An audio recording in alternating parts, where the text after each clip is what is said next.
That are also saying this doesn't exist. And I think also like it's a movement where it's scary. I mean, not that other issues aren't scary, but this is something that is going to affect everyone, every person on the planet.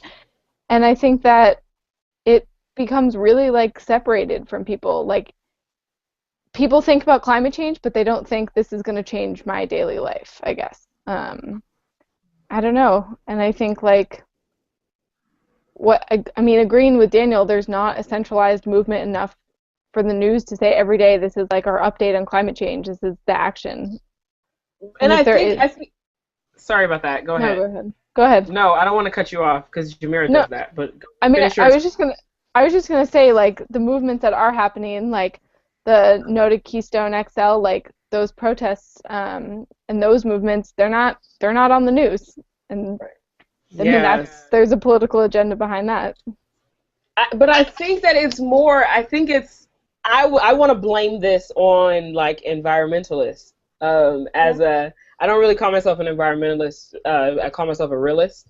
But I'll be an environmentalist for right now, and I want to blame this like on the green movement. I feel like we haven't been able to really tell the story of climate change. Yeah. You still have like people that can't tell you what climate change is in two sentences. Because before it was about global warming, and global warming means that the planet is getting really, really hot. But what does that mean? And we haven't really. So there's this lack of education within the environmental movement, which is one of the reasons why we can't get people to like get behind this movement. But it's also because we don't really tell the whole story. We tell the story of the environment and not the story of people and how people will be affected by the environment. So so let's hear from Jamira on that, and then I'll give a little 2 cents. Yeah, we can hear from you. You can speak. Yes, yes. Well, actually, I was gonna agree with.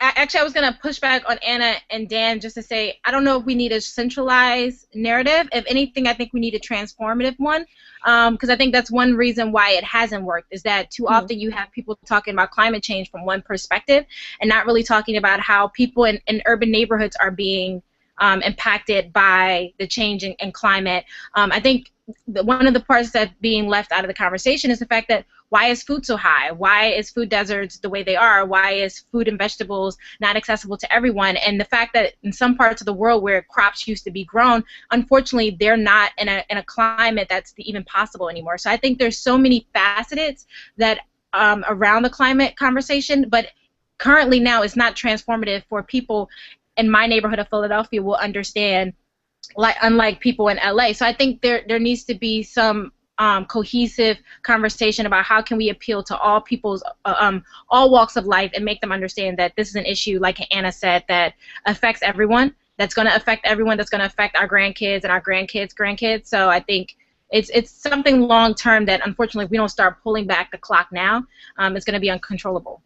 So there's also this like division within the green movement, and you have like the environmental justice movement, and then just the environmental movement, and it's separate because environmental justice people they're talking about issues in relation to the environment that affect people, but the environmental movement is talking about issues that relate to the environment, but they've never been able. One thing that like makes me really mad about the whole movement is that they've never been able to like understand that those like all intersect because people live in environments, and